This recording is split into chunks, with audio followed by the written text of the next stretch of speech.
Hey everybody, it's Andy here over here with my side of the fence.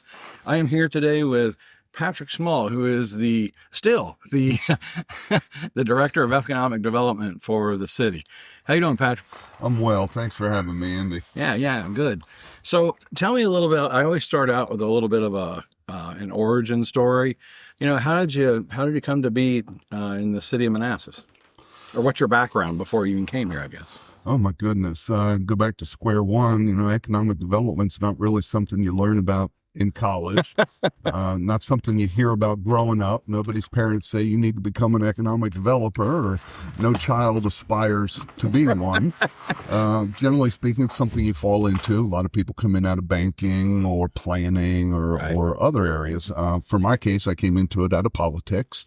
Were you in office? No, I worked for the Republican Party of Florida. Oh, wow. Immediately after college, I actually worked on Jeb Bush's first campaign when cool. he ran against Lawton Chiles.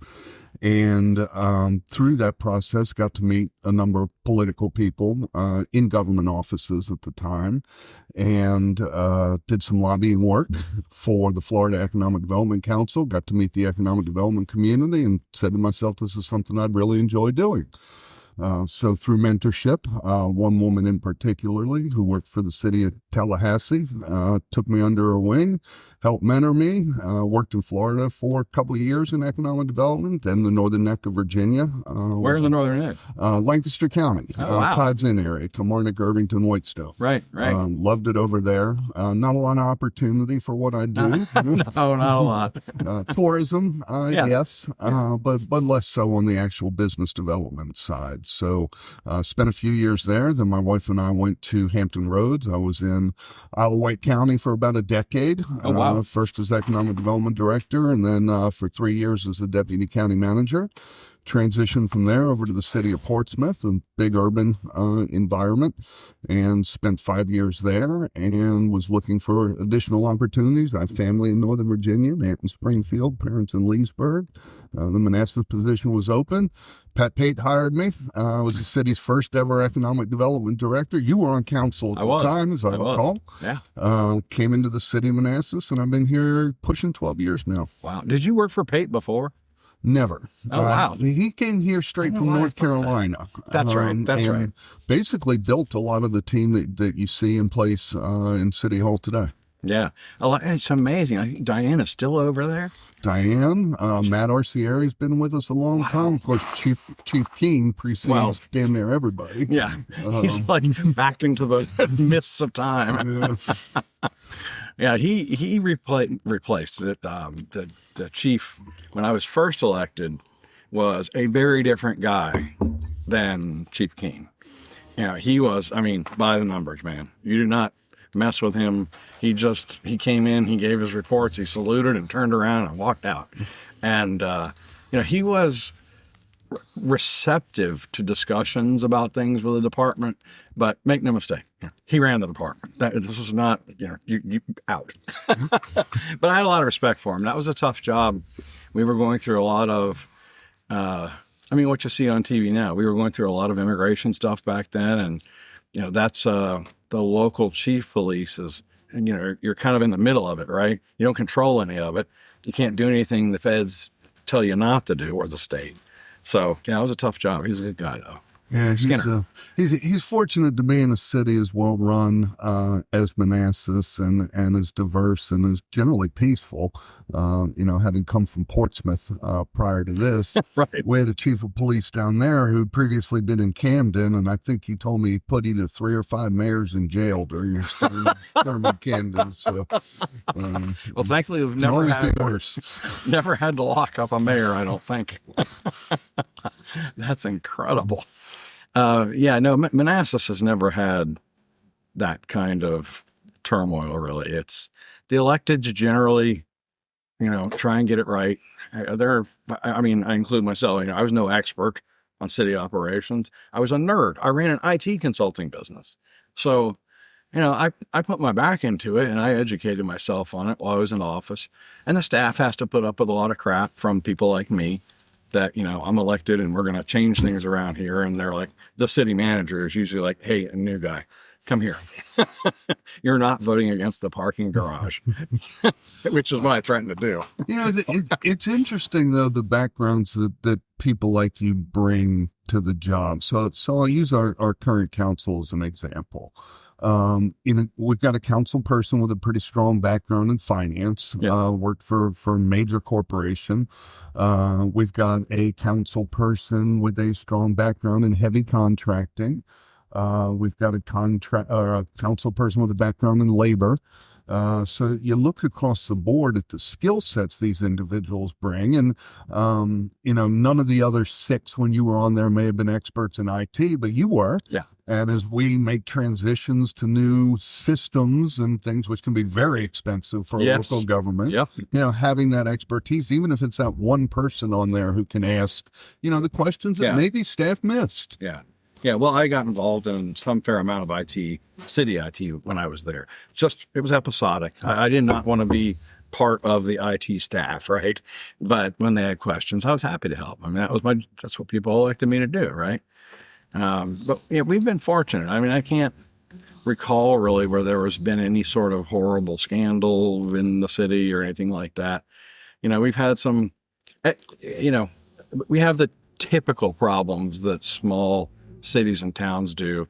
Every now and then the police get sideways with somebody, or the fire department, or somebody does something dumb. I mean, it happens, right? Everywhere. But I think the city is pretty well run. I was surprised with who the council selected as the city manager. I'm not saying he's bad. I just didn't see it coming, I guess. He's coming on Monday.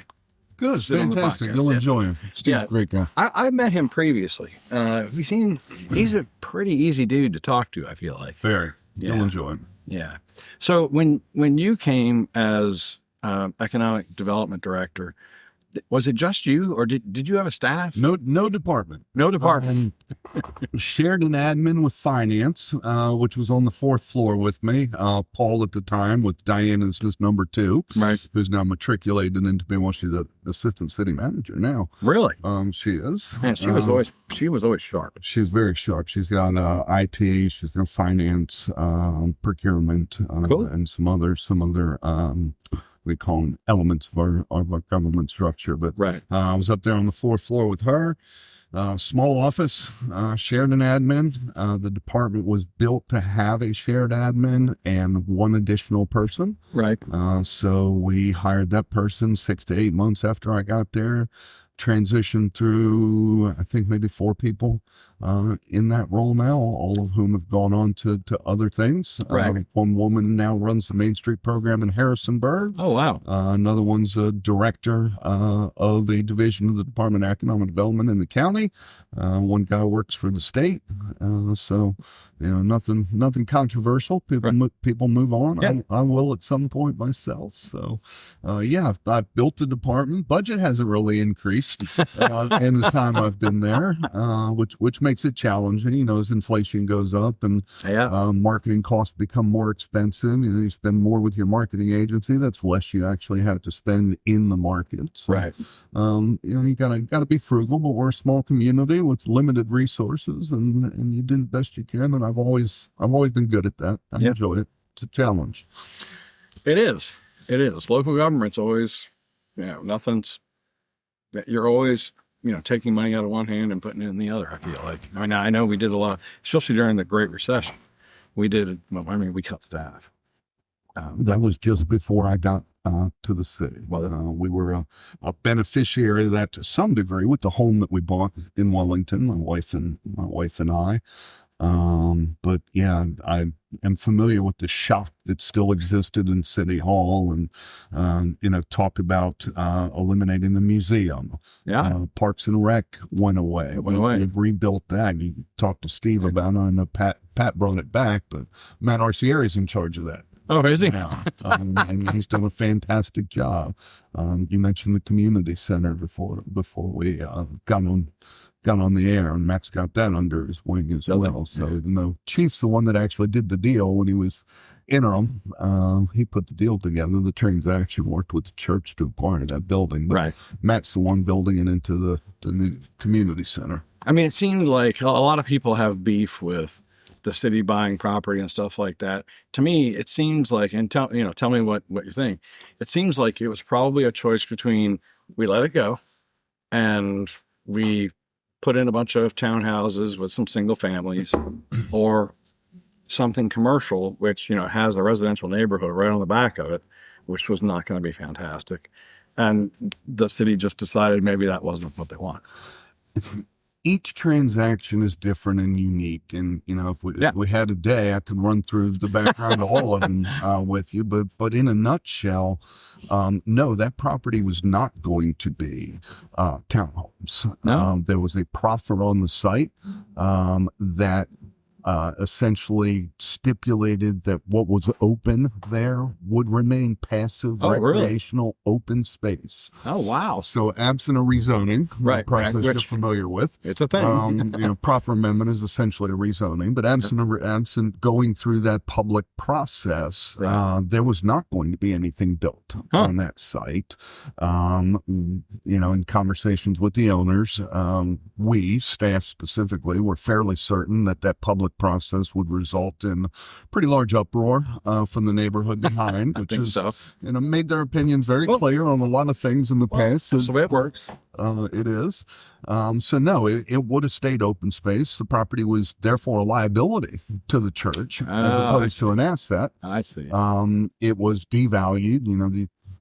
Certainly, we never put a data center there, but you look at some of these data centers. Someone might try. Yes, they would. 4.2 million an acre, the most recent transaction. Is that right? For the Merrifield Garden Center. Oh, you didn't see that? The last one I saw was $2 million if you had water and power. No, Merrifield Garden Center just signed with, I forget the name of the data center company, but they're selling out, closing at the end of the year for $4.2 million an acre. I think it's about 80 acres, 90 acres. So that's, damn near $400 million transaction. You never work a day in your life. No. And you look at a place like Jiffy Lube Live, and I know these are outside of the cities, or Jiffy Lube, whatever it's called. But a lot of people go there. 100 acres with parking, maybe 200. If someone's going to give you $4 million an acre and you got 100 acres, that's a $400 million transaction. 200 acres, $800 million transaction. How many concerts do you have to organize? A lot. To make $800 million.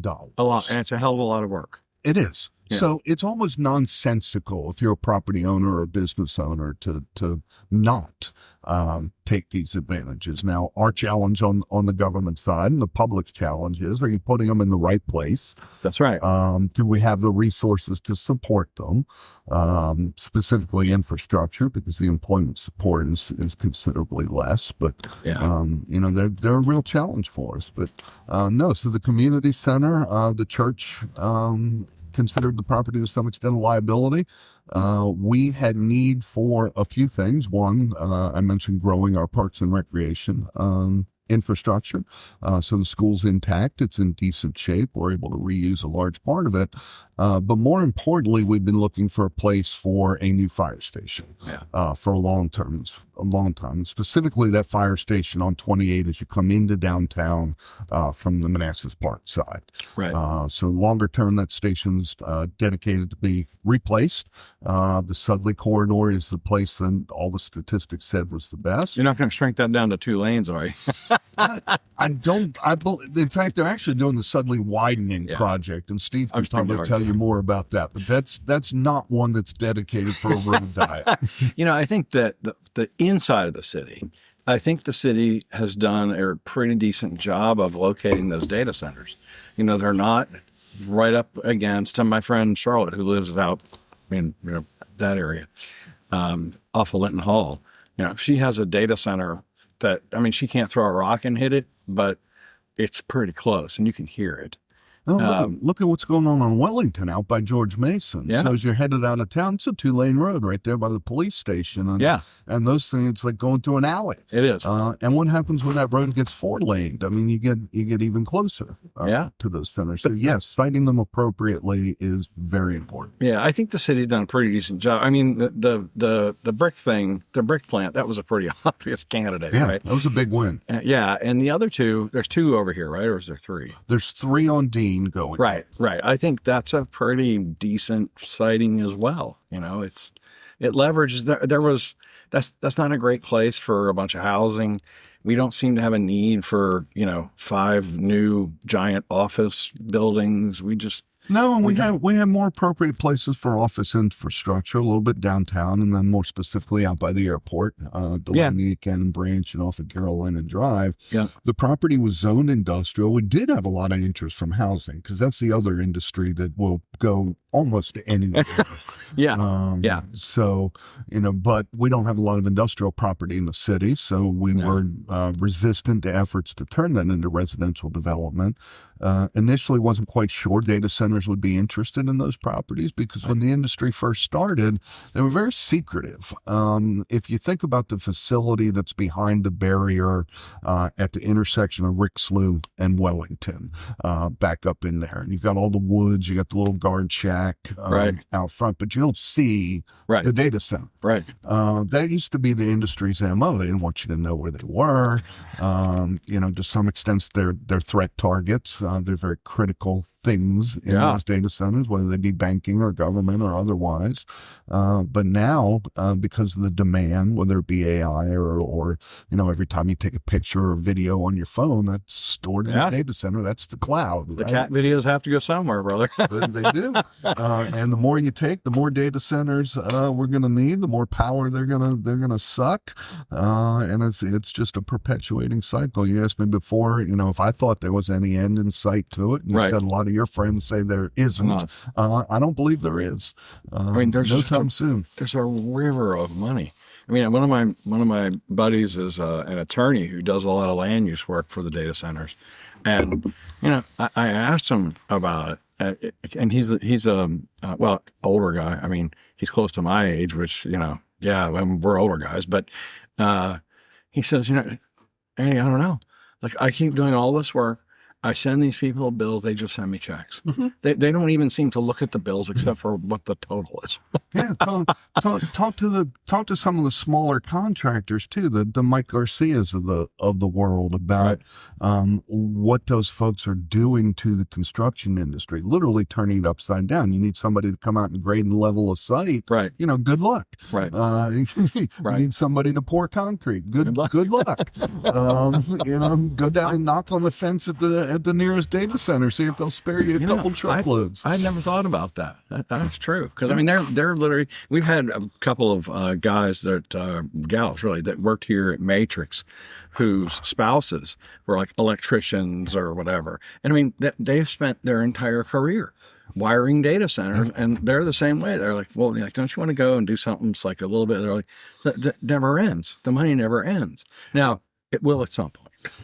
Maybe. It's interesting though, because you talk about electricians and transition if you want to workforce development. You don't need a college degree to go do a lot of this stuff that goes on with data centers, whether it's the construction or the wiring or the cooling systems or what have you. And there are training programs out there that are paid for and sponsored by the industry, or through the community college. And with, a little bit of training and some apprenticeship, you're making 6 figures, in your early 20s, with no debt. And these companies pay benefits. They're great companies to work for. The Clarks, the Holdens of the world. And if you go to work for an AWS, and, I was going to mention that we got lucky with the one at the corner of Wellington and Dean, the most visible of those 3 that's going up in there, in that we were working with a business that was willing to do more architecturally and landscaping than our minimum standards. Right. Yeah, it seems like they put forth an effort. They did. It's still sort of like, no, that's a data center, but they tried. They did. And you see some of those in Ashburn in the more visible places. And, you talk about cost and I had a data center guy tell me first time I really realized this industry was just a train barreling down the tracks. If you're a small business and you're signing a lease to put your company somewhere, you got contingencies in there that say, you need to get a permit, you need to be able to do this before the lease becomes effective and you're liable for the money. Real estate's the same way. You buy go to buy a piece of property, you put a contract on it, you want certain contingencies. You want to make sure the city's going to approve your permits before Right. you go to closing. They walked in with the title in hand for this piece of property and said, okay, now what do we need to do to put a data center here? What's the process in the city? We have a lot of experience in the county, and other places. How do we do it here? And we walk them through the process. But I turned to the guy, I said, look, you just paid $10 million for a piece of property that, you closed without even talking to us or knowing what our thoughts might be or how the process works. I said, I've never seen anybody do that. The guy said, yeah, I've been in real estate a long time. He said, and we used to do that. We'd put it under contract and we'd go through the process. He said, we realized a little while ago, and the numbers are wildly different now, but in his case, if we paid $10 million for the piece of property and we don't get the permits we need or can't put our facility there, and we turn around and sell it for $2 million, he said, that's a rounding error to us. It's insignificant money. So when you talk about some of the architectural treatments or the land prices, they don't care. These are $billion facilities with $1 billion worth of equipment inside of them. Yeah, well, I mean, that jives with what my lawyer friend told me. And he said they bought the land, nothing's been approved. They have spent, $200,000 in design fees, maybe probably more, and, 6 figures with him, and they don't even have the approval yet. And it doesn't seem to matter. And if they don't get them, it's like I said, a rounding error or business write-off. That is so different. The money's just incredible. But, and I think that we're still in early days in technologies like artificial intelligence. And a lot of those data centers are there for AI. But it's just unbelievable. And, they've I think that they've probably also subsidized running fiber farther to the west because they know at some point Prince William County is going to put their foot down. It has to happen at some point, right? And they're, okay, well, we'll just go to Warrenton. We'll go to Front Royal. These guys, they'll take our money. And then, I mean, you're in the industry, so you know a little bit more than I do. I know the real estate side, but I don't know if that fiber is accessible to the neighborhoods out there, if it's dedicated for these companies. Because I would suspect not. Yeah, a lot of them are running their own stuff, and the city's made pretty good money off of that, believe it or not. I mean, you'll see a public hearing from time to time where we grant a franchise for fiber, because as you know, the city owns its own streets, owns its own rights of way, and unlike VDOT, where you just get a state permit and you lay your fiber, your gas, or otherwise in the state right of way. In Manassas, you need a franchise, and that's right.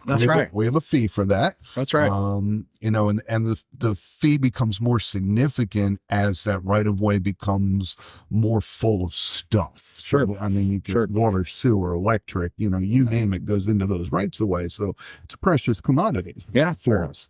And these guys are running the fiber everywhere, and they're paying a premium for those franchises. But they came in, one of them came in 2-3 years ago, maybe 5 years ago, and wanted to go right up 28 through downtown because that was the quickest path between Prince William County and Fairfax. And that one was a non-starter. Right. The amount of money didn't really matter. So go around.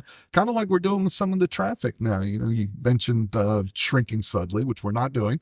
But Grand Avenue, the road dying, it's not just a neighborhood development project, but it's a project that's designed to get some of these through commuters to use the parkway that was built for them. Right. Now, a lot of them go on the Library as well. That's my wife's commute, so I'm sympathetic to the traffic concerns. But man, is Library mean? Historic downtown Manassas is a destination. It's a place people want to come to, whether it's for the restaurants or the shops or the events or otherwise. So unlike a lot of small towns that are located on, interstates or 4-lane roads, Manassas historic downtown is not dependent on that traffic going through to stop to buy something. You're not on your way to work at Dulles and you don't stop and get a breakfast biscuit at the Omelet Cafe. You're blowing through. So, why do we need to burden our infrastructure with that when they aren't even our residents for the most part? They're coming up through Fauquier and Prince William County. So, much like the fiber, it can go around. Yeah. Well, that one, I remember that one actually, and that was a mess. I mean, they should have, I don't know who they had helping them with the footwork of the project, the legal stuff, but they probably weren't local.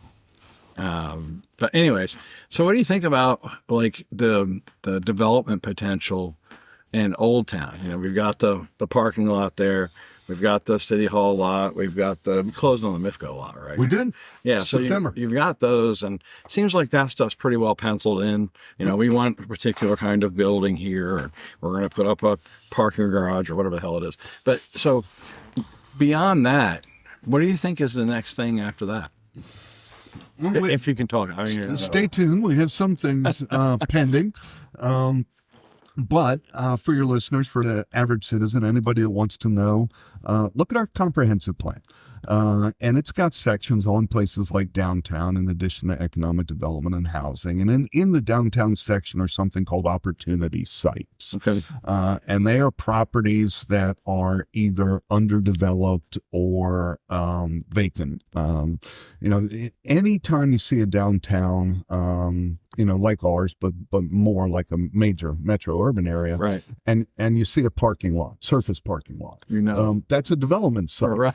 Somebody's making money off of it, parking, or they're using it for their business, but it's a piece of property that has value more so than as a parking lot. Right. So, I'd point you to any surface lot in a historic downtown. It would be a challenge, but the bank building there on West and Center and Church used to be BB&T Truist, yeah. Truist. That's a future development site. Now they've got a lot of stuff in there that they really would have a hard time relocating during reconstruction. That's a very busy branch for them, but at some point that's a development lot. More so if you roll in the 7-Eleven, anything that's single story, that's not historic. I mean, bear in mind we've got a pretty tight framework we work with in downtown. Contributing or landmark structures we stay away from, and there's a number of those. So when I say single story, if it's historic, no. If it's 7-Eleven, probably so. Yeah, that's not in any way, shape, or form historical. There's a lot over where you used to have your offices, where the city had its, the Piedmont building, and the parking lot, and some single story structures under there. I'm surprised that hasn't happened. Something hasn't happened. It's a development site, and at some point, it will. What kind of development goes there ultimately remains to be determined.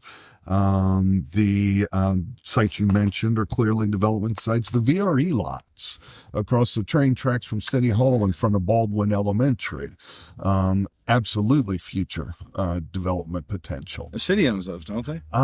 It's complicated. Is it like you and the feds or something? I believe there's federal money tied up in there that went towards the parking, much like the parking deck with money flowing to VRE has some restrictions on it that preclude us from exercising independent domain over them. But nonetheless, those things can always be worked through. Sure. And those lots are more valuable as development sites. So you see kind of like the redevelopment of Old Town, like just more of the same, 3-4 stories, whatever it is, maybe some retail and some stuff on the top, or office buildings. So we have height limitations. We have design standards that are more specific in historic downtown because we have the historic district and the guidelines that go along with that, which, chafes some people who have to develop or redevelop under them, but others really appreciate it.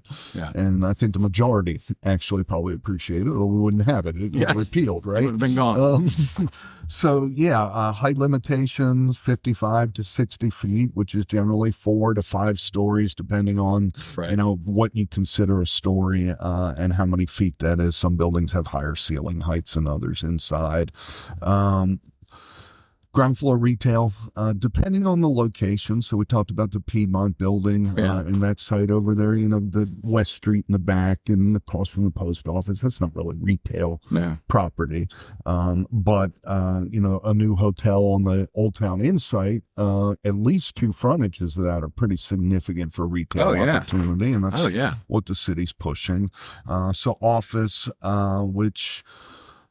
office generally in the entire region and nationally is on the struggle bus. There's a lot of vacancy. Places like Arlington pushing 30% office vacancy, rents declining. City's vacancy rate's under 5%. the reason we haven't been able to develop new office spaces, construction costs and interest rates contribute to, and land values contribute to causing you to charge a rental price in order to break even and make your mortgage, Right.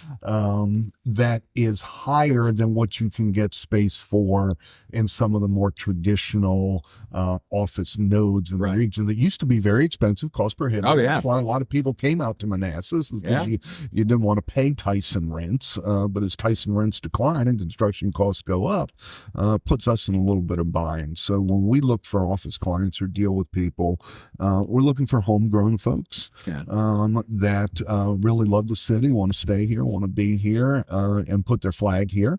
Or you're looking for a single user that wants to be away from that metro area and for whatever reason wants to be out here. I've always said city's bread and butter is generally the smaller office user. We do well with nonprofits too, as well. But 2,500, 15,000 square feet, it's somebody like yourself who either lives in the city or lives out in Gainesville or Warrenton, and they're doing business in Washington D.C. Their office is in Arlington, and they wake up one day and they realize they're a defense contractor and they've been in the Pentagon once in the past 12 months, and everything's on Zoom. And then, oh, by the way, my CFO lives in Fredericksburg, and my HR director lives in Warrenton or Culpeper or what have you. Half of my staff is out. So why am I doing this? The question is, what would you do with an extra hour of your day, or extra 2 hours, an hour each way? What would you do? Would you put it into your church? Would you put it into your kids' sports? What would you do with that time? And that's kind of our sales pitch. So it's. I miss being over there next to Old Town. There was. When I was in office, especially, it was super handy because, I could meet people whenever I met people for city business, usually at Oakers. I had gumbo because it was fast. It didn't cost a lot. And, it just made life easy. But, from that little building that we were in, it's a 2-minute walk to 10 different kinds of food. Over here we have China, taco, which I love. I think it's one of the best restaurants in the city. Yeah, actually, it's fantastic.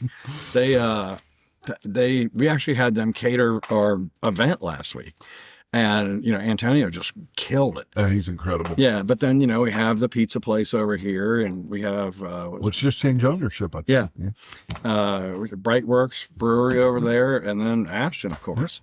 So we're okay over here, but I miss I kind of miss the vibe of being over there. Well, and it's not just the lunch at Oakers. It's the hey, it's 4 o'clock or 5 o'clock or 6 o'clock. Grab your employees, go grab a drink, or grab one of your managers. Let's go have a chat. Yeah, we don't. There's really no place for us to do that. We'd actually go to City Tavern, but I don't know what they're turning into. But it was. Let me know when you find out. I went in there for a beer with one of my buddies, and they had most of it was still behind plastic, but the bar section was open. So I don't really know what they're doing. I hope they're successful. It's an undertaking for anybody, but I don't have any idea what they're doing really. But so it doesn't seem like there's any more room really for data centers in the city. You'd be surprised. We thought that too. We, the city, specifically Patrick Small and Matt Orsieri, we're pretty well convinced, and as much as told council and the planning commission that. But if you're watching local government, you're going to start to see some changes to the documents we use to govern that industry, and previously, light industrial was the only requirement for you to be able to site a data center. Obviously, we're not doing them in residential or commercial or downtown district or what have you. But out there by the airport. Well, out there by the airport, certainly. But we consider data centers basically warehouses full of computer equipment with no traffic and higher wage jobs and lots of tax revenues. So better than warehouses, but effectively nonetheless warehouses, which you put in industrial areas. And I mentioned we don't have much vacant industrial space in the city, but then you start to look at paying $4 million an acre for property. And think of some of these. Well, you saw the Brickyard get redeveloped. Now that was basically non-functional, wasn't Right. profitable. Right. But think about the flex warehouse space on Phoenix Drive as you're headed to Manassas Park.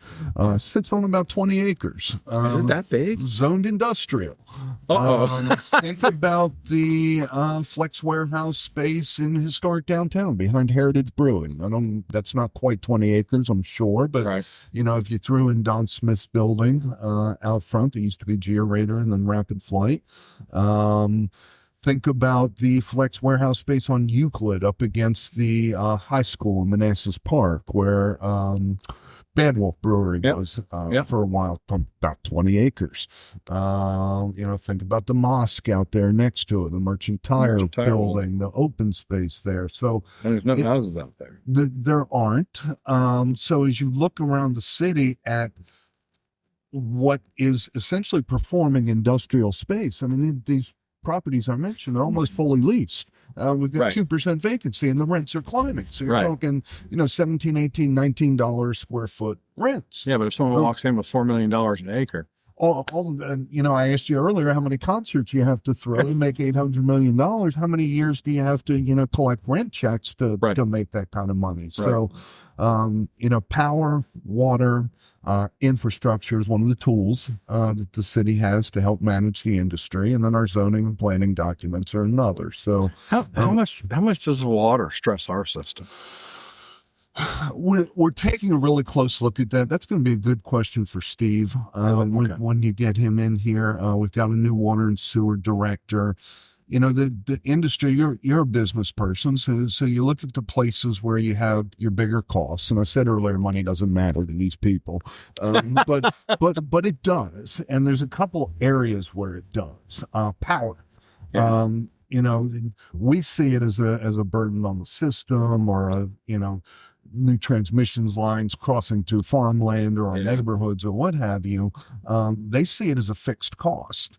And it is a very specific fixed cost, especially with the kind of power that they use. I mean, you do small server farms that you work with, and you probably see the power bills, and the people are probably asking you for, electric conscious equipment and what have you to manage their utility bill.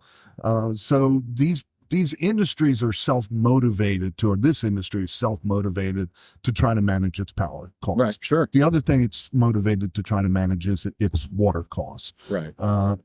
Traditionally water cooling was the easy way to get heat away from this equipment. Yeah. And again, you're in the business, so you're seeing the liquid cooled and the technologies are constantly evolving, and where there's money to be made in the technology, somebody in our great nation is going to figure out how to do it and make a lot of money off of it. Long answer short, yes, it is a strain on our water system currently, and it's something we're concerned about, and we're monitoring and working with these folks, whether that be, if they have a water cooled system and they have to recharge it periodically. So they use just a steady amount of water that in some cases is not significant. We talked about the one on the Brickyard. Their system really doesn't use much water than a warehouse would. Toilets, they recycle it. What have you. Yeah. Yeah. And I'm not even sure they use water, but don't quote me. Okay. Listeners, quote me on that. But nonetheless, they're not a significant water user. But for those that are, they recharge. Right. And when you recharge, you may be taking massive amounts of water out of the city system, for a few days or a week.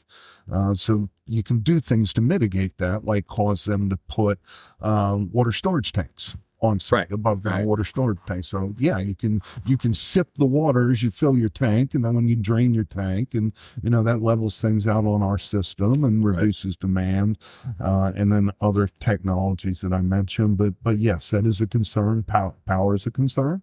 Power is a big concern. There's a lot of noise out of Richmond about they want to try and do something about that, but I mean, honestly, Dominion controls Richmond pretty tightly. They give those guys so much money that I think it'll be very difficult to get regulations changed.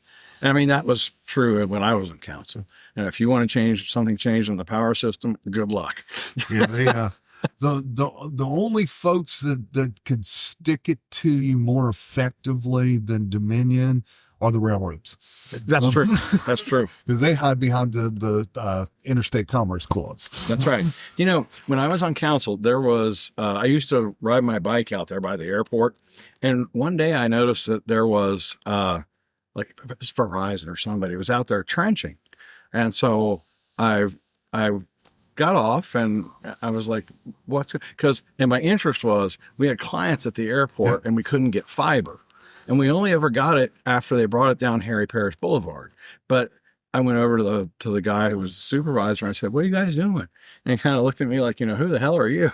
And I said, "I'm a member of city council. I don't have any beef. I just, and I explained to him, I have customers." And he was like, "Well, we're running fiber over here to this business that was on the other side of the tracks." And I thought, that's interesting. Is that Aurora? I can either confirm it or not. Okay. I recall they're the ones that initially paid to get fiber out there. They did. They did. But, and so at the time, Liz Villa was still working for the city. And I went and talked to Liz and I said, "Hey, and this was, whoever as my witness, I was solely interested because my clients needed better internet. They had crappy internet. And those clients have been screaming at the city and the power or the fiber company for years about wanting it and needing it. Yeah. And so I said, "Hey, Liz, I was out there by the airport and these guys are trenching out there. And they said they were putting fiber into like where the airport is." And she was like, "What?" And I said, "Yeah." And she was like, "Oh, okay. Well, thanks." And, she jumped in her car and drove out there, of course. And by that time they had gone under the tracks. They had no permits. Oy vey. Yeah. And I know from when we were screwing around with the parking garage, like people told me stories about how working with the train track guys, Norfolk Southern or whoever it is, like they built a part of that, the passenger area. Yeah. And it was like an inch or two too far. And it was not a threat to the trains. Huh? It was no safety issue, but and they made them go out there and cut it off and refinish it. So you're familiar with the promenade downtown, the West Street Promenade that runs along behind Mariachi and Girani. The long-term plan is for that promenade to shoot all the way up to Fairview. So right along behind City Hall, up past the Old Town Sports Pub building, and have nice pedestrian connectivity. It actually ties into a Rails to Trails program that runs through the county and the city, or Manassas Park ultimately. But the biggest impediment to us building that has been right there where Sinistral is. Right. So there's a little spur that's dead that comes off the tracks, hasn't been used since they were making candy at the Hopkins factory. But the building comes to about a foot from that spur. So there's no way short of demoing that building for us to get the promenade. Right. We're hopeful with the recent change with the ownership or the management of that line shifting over to the state, that we're going to be successful. And in fact, we're very confident we're going to be successful. Now it's just a matter of engineering, design, getting, all the appropriate things into place. But yeah, they're incredibly hard to difficult. If I got a second veer off topic, tell you a story about another community I was in. They did it's called the Heartland Corridor Project to get double stack trains out of the Port of Virginia and into the Midwest. And they were lowering tracks or raising bridges where they needed to.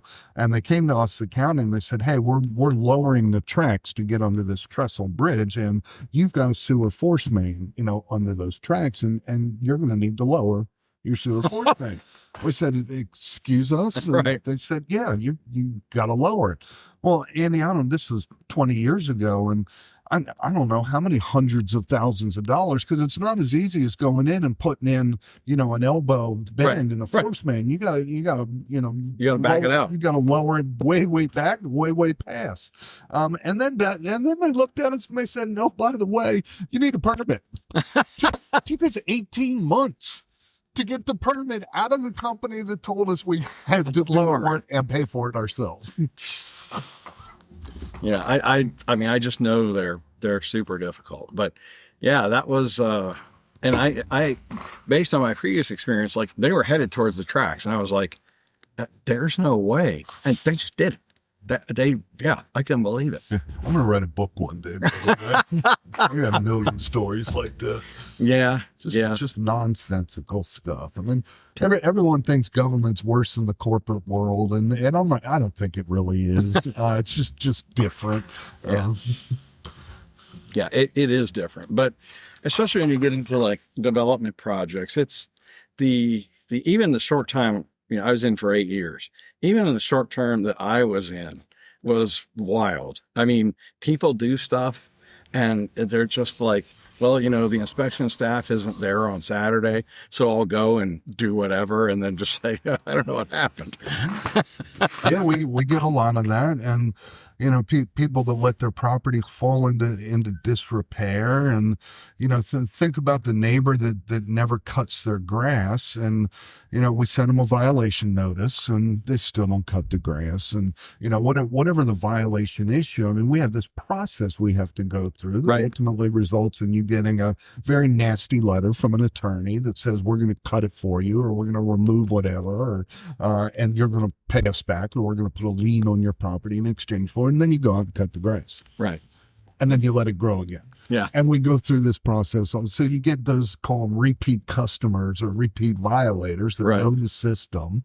And we have a process, and property owners have rights. And, what people see as maybe us being not as aggressive or not taking the action we need to take frequently isn't that. It's, we've got handcuffs on a lot of times. Yeah.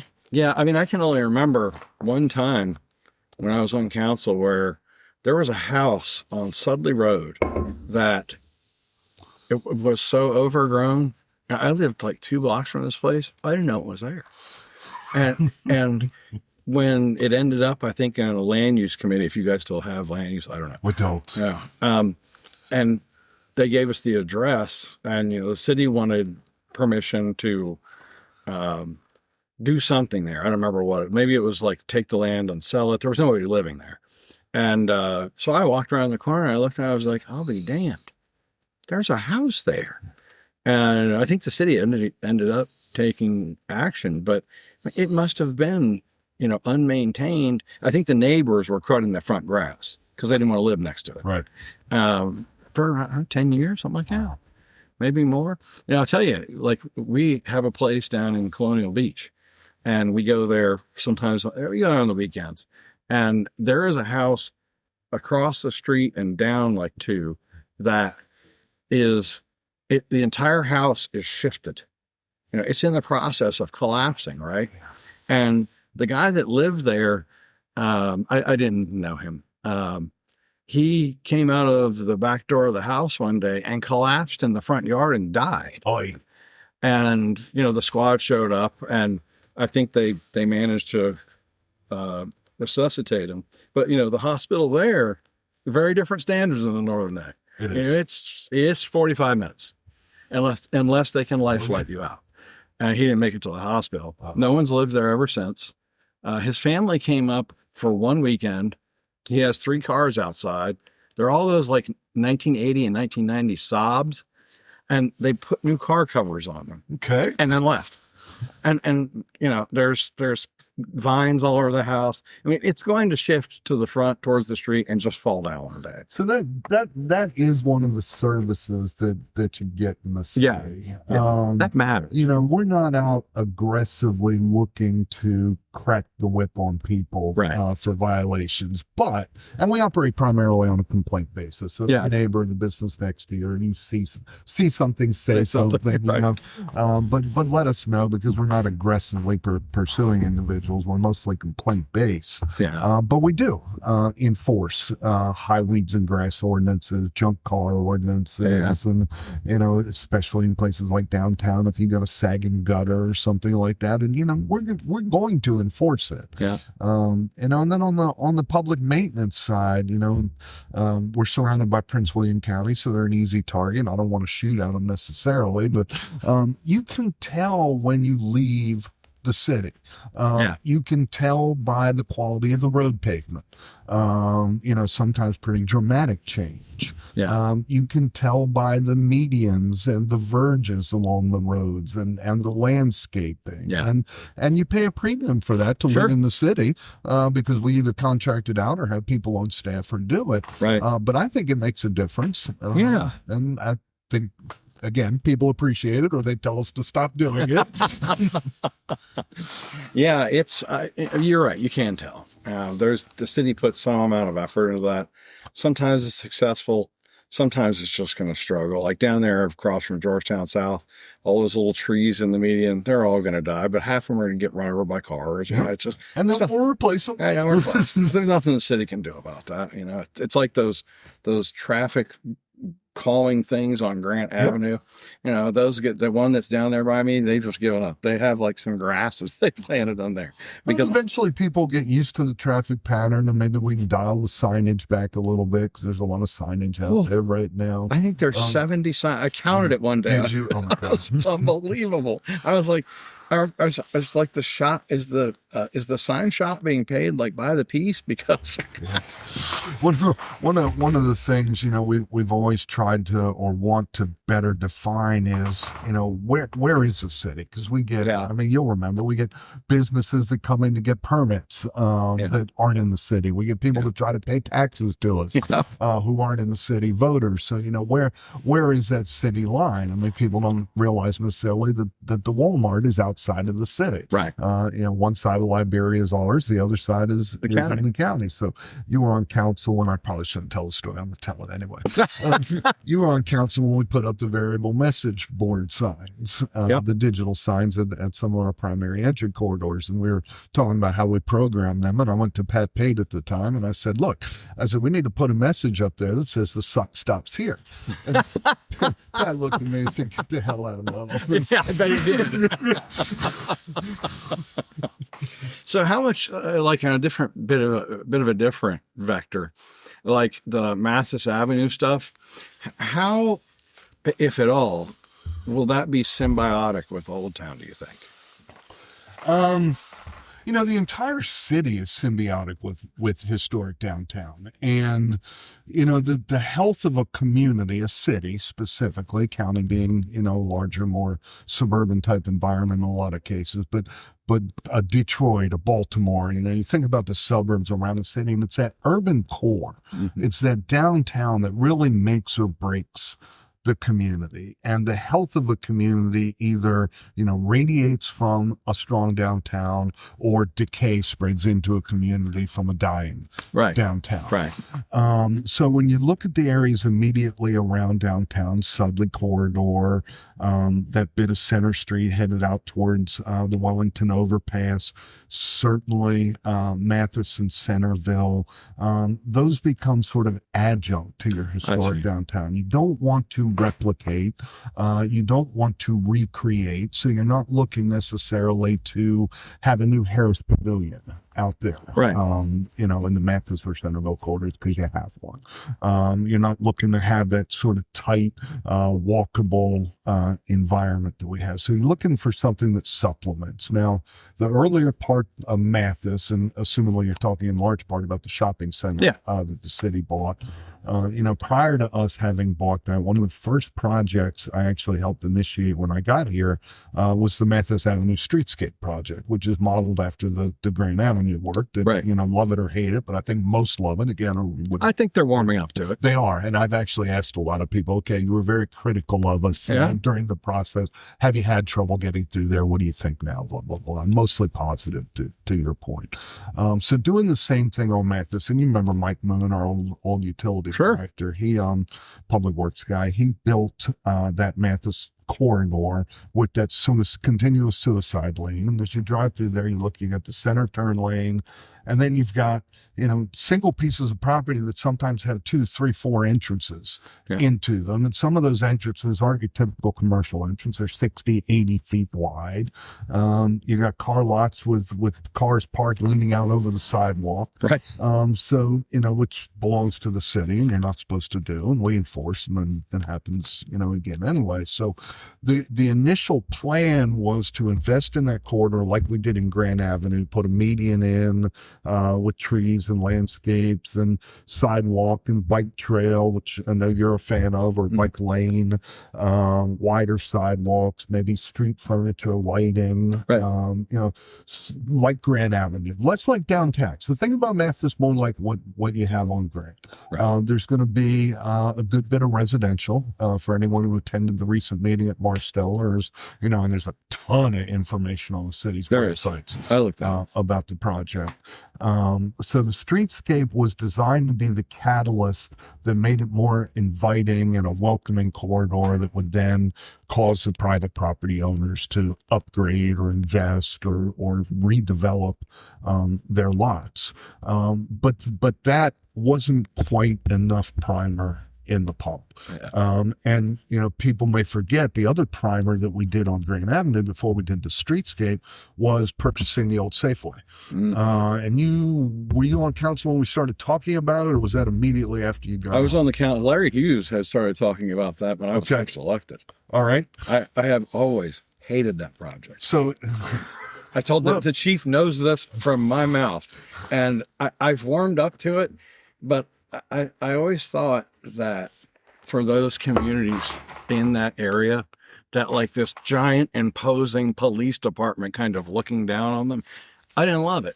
But I still don't love it. But I've made peace with it.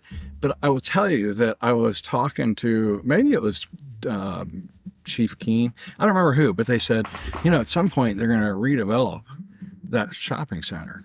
And I was dumbfounded because it just never occurred to me, right? To me, it's like an artifact of the way it used to be that's tremendously successful, and it needs to stay just like it is. And I would disagree with whoever told you that, because I think it will stay. I hope so. So we bought the Safeway, which I understand IBM actually had offices in at one point. Is that right? But the old Safeway, I've talked to people whose parents worked there. Oh, wow. Or otherwise.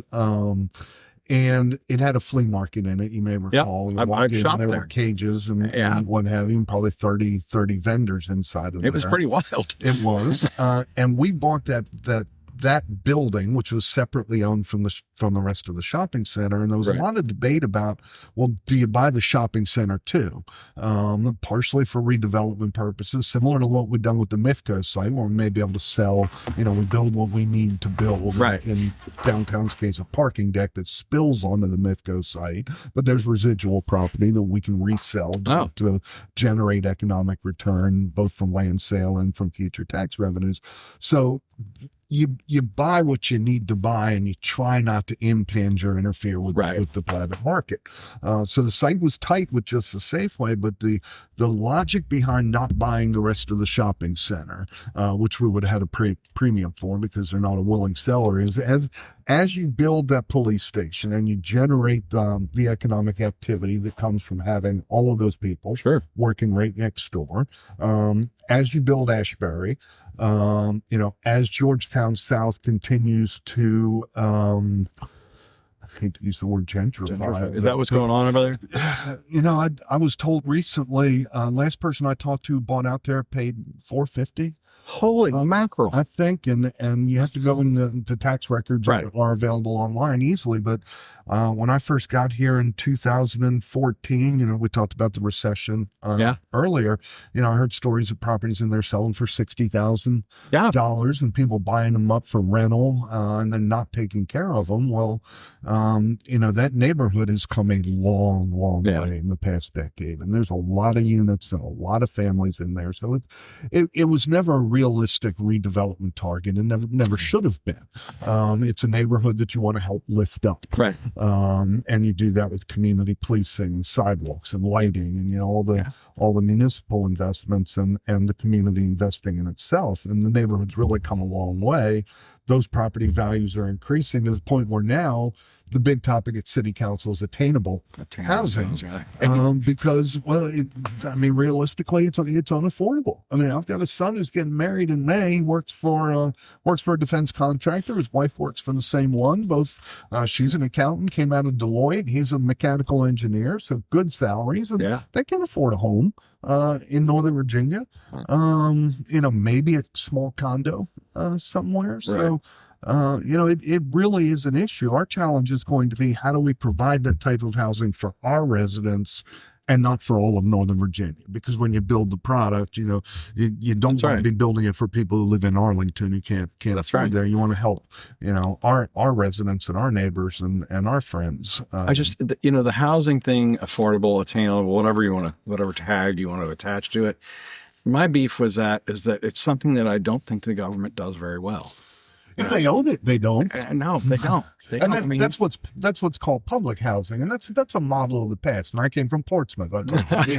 We had 4. To euphemistically call them the projects. It's what they're called. That's what they were. And they're a failed, I don't even want to say experiment, because it became institutionalized nationwide. But it's a failed industry. So what model do you use to do obtainable housing? To some extent, it comes with there are a number of approaches that you can use.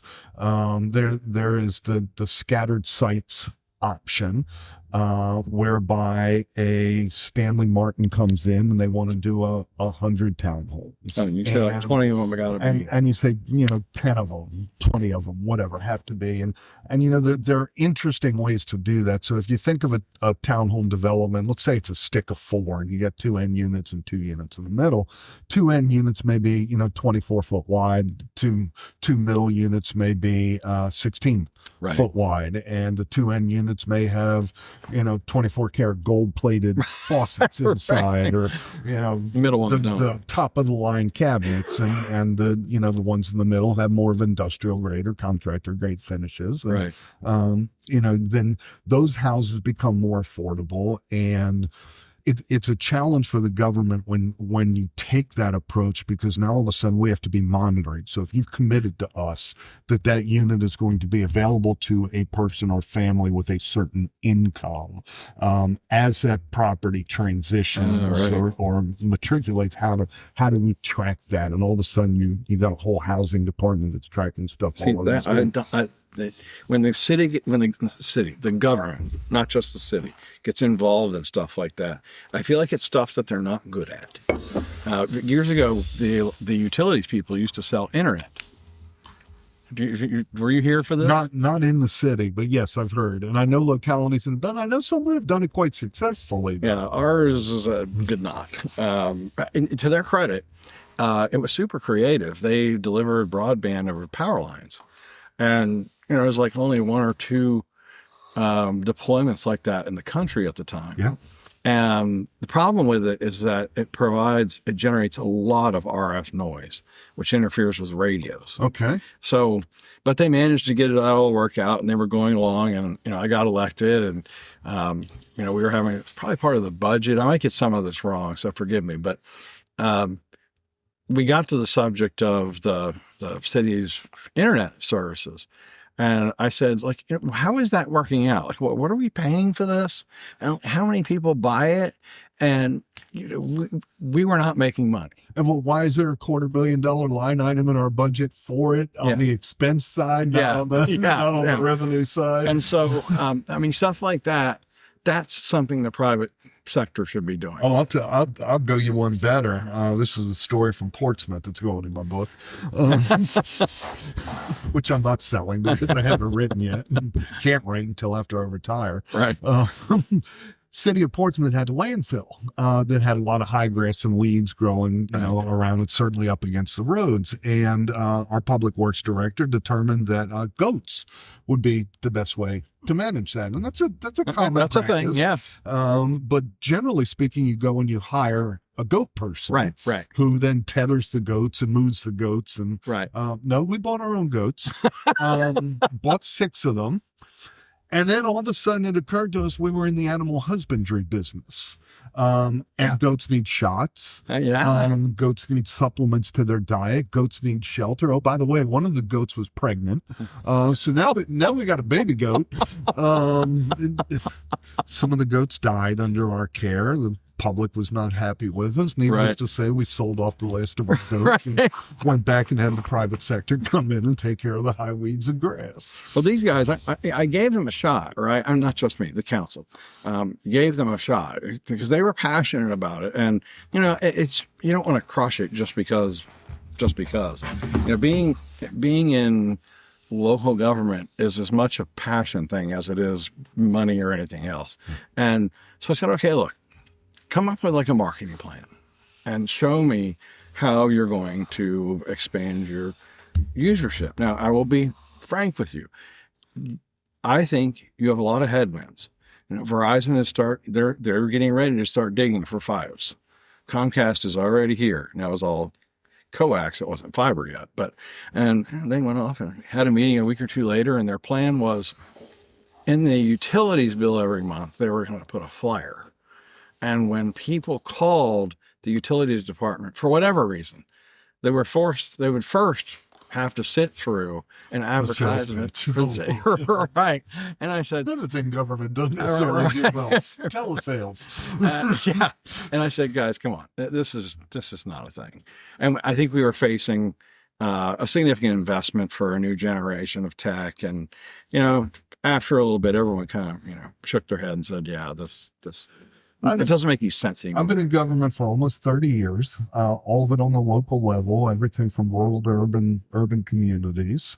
And most of that, well, pretty much all of that in the real estate business, which is essentially what I'm in. I'm in sales, I'm in real estate, I'm in marketing, I'm in development.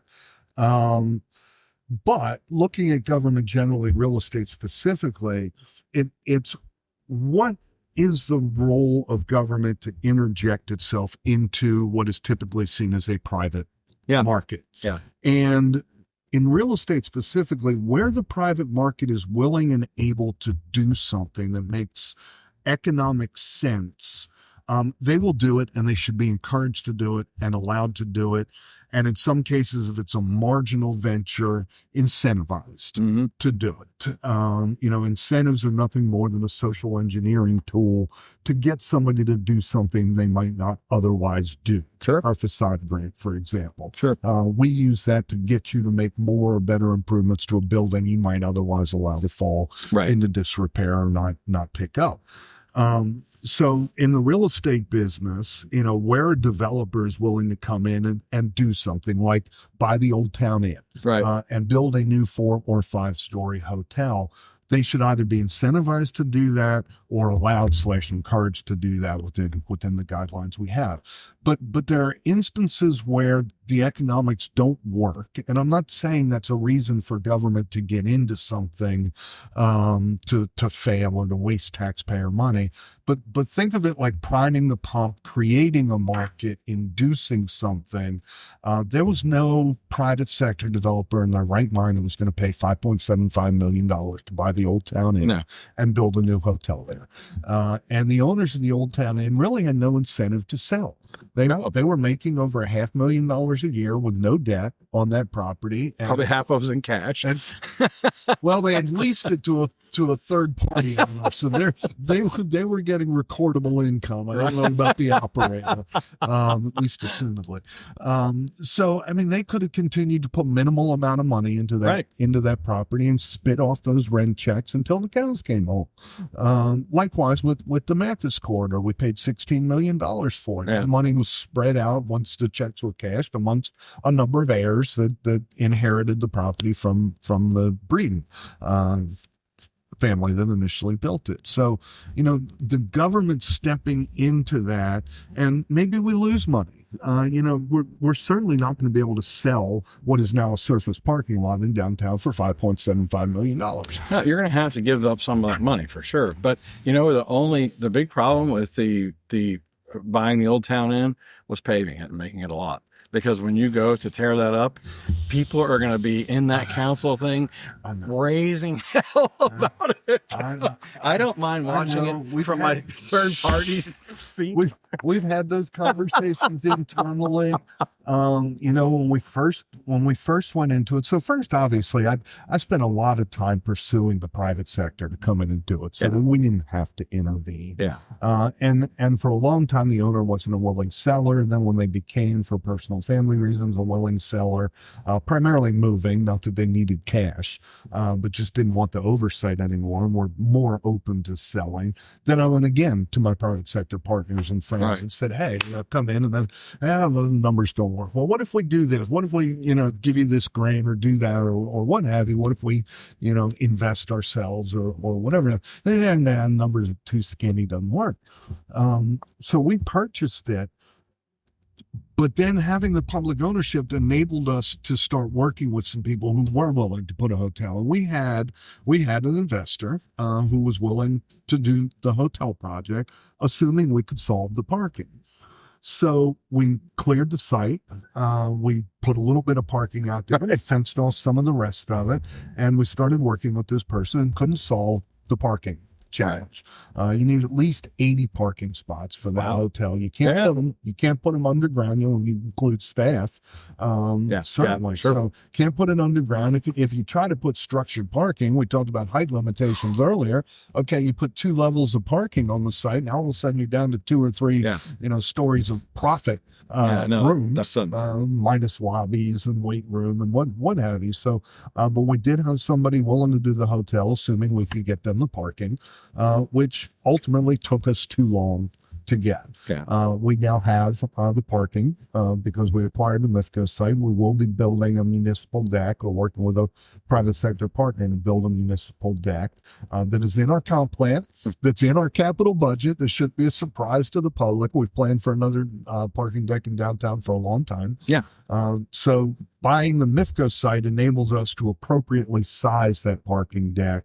But as I mentioned earlier, there will be residual property there. So now we actually have a development proposal that's available. It's redacted. The personal financial information and some of the numbers are withheld pending other firms having the opportunity to participate in the project as well. And if no one else does and we start talking to this firm, then more information will become available. Oh, that's right. I saw that. So, things like, somebody might ask us how many hotel rooms are going to be there. That'll become clear. And what might a hotel room rent or cost per night, and are there apartments, what might they be, 1, 2, 3 bedroom, how many, what are the rents going to look like, all that'll come either from this developer or another one as we're able to share more information, and that clock is ticking. I think most of us in City Hall on council are pretty excited about the proposal we have. If somebody comes in with a better proposal, we'll be even more excited. Right? Free market. So again, the public sector stepping in, and we can probably make our money back off the Mifco site, but again, not going to make it back off of the Old Town site. But what we will do is get rid of, you made the joke about the cash business and otherwise earlier at the hotel. I have no idea what that was a fact, but and none of us do. But we're getting rid of something, or got rid of something the community said they wanted gone. They wanted replaced, likewise with the shopping center. And we'll get a brand new building on that site that will be an asset to downtown, where you can put your family up when they come into town, or businesses like the Hepburns can put, prospective employees up when they're recruiting them and otherwise. And those folks will then shop in downtown or eat in downtown and, the economic activity. So there'll be increased tax revenues from new, better rooms, a new, bigger, considerably more valuable building, and then the indirect economic impacts as well. So that's how we make our money back, which is a different model than the private sector. Yes. Yeah. Well, when I was in office, when I was first elected, I was like, we need to run this government like a business. And Steve Randolph, who was on the council at the time, I remember Steve was our everyman, just a tremendous guy. But, just sort of, he worked at Home Depot when I first started there. And he said, Andy, you're right. But you have to remember that you're not actually running a business. Yeah. And Hal likes to put it a little more succinctly, and that is the job of business is to make money. The job of the government is to spend money. So I would disagree with that. Clearly we have revenues and we have expenses, right? And in Virginia, those have to balance. That's right. So we don't have a profit margin, although we do need to maintain reserves in order to protect our bond rating and otherwise. But our revenues do not exceed expenses such that we're making a profit and putting in the bank. But those books do need to balance. Sure. And we have certain places that we can get money. We run things like our airport or the utility system as enterprise funds, right? Meaning they sort of stand alone. They make their own revenues and they have their own expenses, and those should balance within that business unit, because that's what it is. It's a business unit, right? Those two, much more like it. The rest of it is their jobs to spend money, and there's nothing wrong with that. Yep, but permit fees are designed to offset the cost of the staff that reviews the permits. They don't, so government subsidizing that. But you have to have it. Yep. But when you look at what I do for a living, the real estate development, my job is to make the city money.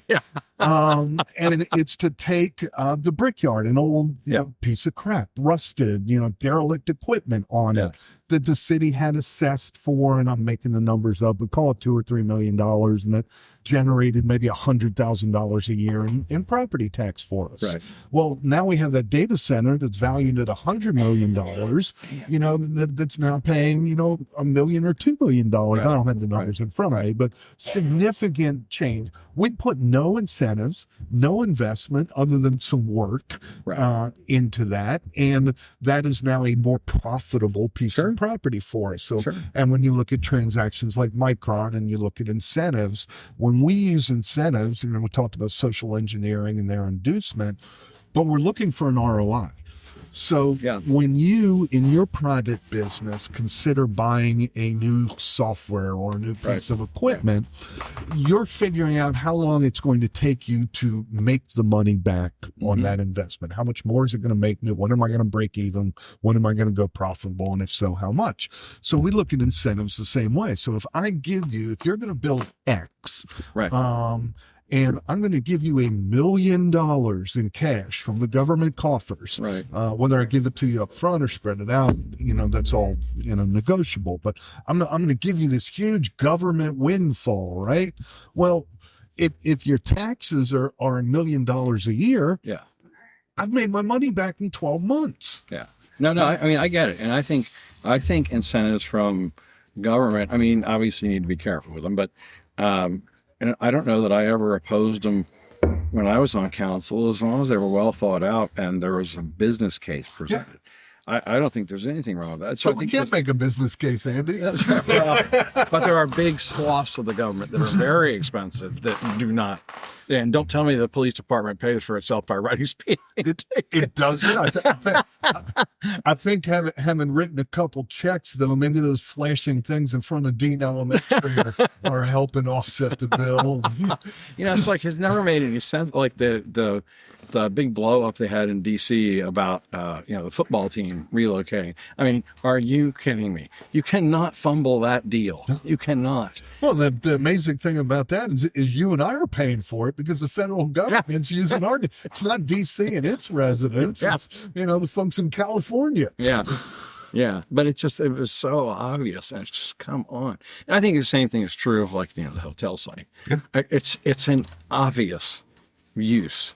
And you can't, to me, as long as the city has the wherewithal, you can't risk that someone coming in, buying that and putting some, a lousy little 2-story building, and you just can't. A friend of yours and mine, Coleman Rector, and I may get the story a little bit wrong, but he's an adjunct professor at Mason, teaches real estate. Yeah. And that's his company headquartered here in Manassas, had a student take that site and I don't remember whether it was an electric charging station or like a 7-Eleven or something, but basically came up with this use that through some mental gymnastics actually complied with the city's codes and would have been allowable by right. There was something there you never in a million years would have wanted to see in the center of your downtown. Right. Mifco site the same way. People don't realize that was zoned heavy industrial. It's I-1, isn't it? Yeah. I think it's I-2. Is it? If it's not, it's I-1, but it was industrial You nonetheless. could build a 100-foot tall building on it. Well, 65 foot, the height restrictions, I think, were, but nonetheless, you could put a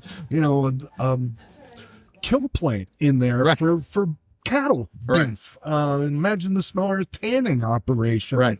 And we had the same issue with the piece of property. Remember the A1 printing that's now that wonderful little multifamily development over there on Prince William Street, again near Baldwin, zoned industrial. And the city gets faced with choices a lot of times. Yeah. And the public, the public wants what the public wants and the public hates what the public hates. Sure. Right. So, public didn't like multifamily there. Well, not universally, but a little bit of vocal opposition to that project. But what they didn't realize was what the alternatives could have been by right that went over that property. So sometimes the city gets forced into compromise. Sure. Was the Master and Commander quote, the lesser of two evils. Right. Shit. All right, Patrick, I think we've, probably killed it all that we can do here. But I appreciate you coming on. Yeah, anytime. Good luck with Steve.